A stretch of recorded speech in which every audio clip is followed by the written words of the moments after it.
Itu dia, semua orang itu punya perjalanannya sendiri dan waktunya sendiri juga. Setuju. Ada yang dewasa pada usia yang lebih muda.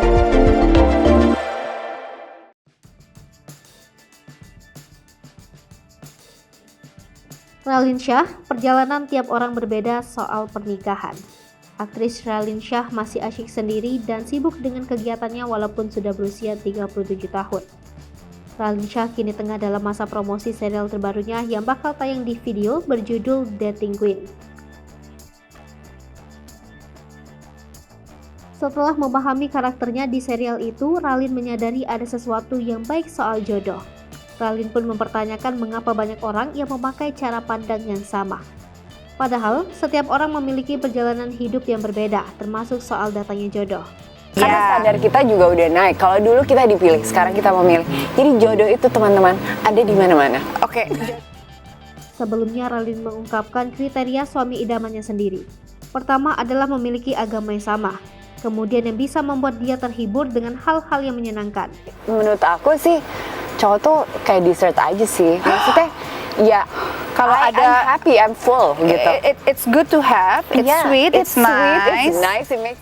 Urusan finansial pun bukan lagi yang menjadi kriteria utama bagi bintang film Surga Yang Tak Dirindukan ini. Hal yang terpenting adalah tanggung jawab dan peduli terhadap masa depan dia dan anak-anaknya kelak.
Hai pemirsa Sri Popo TV, jangan lupa komen, like, dan subscribe, serta tonton terus berita-berita terupdate lainnya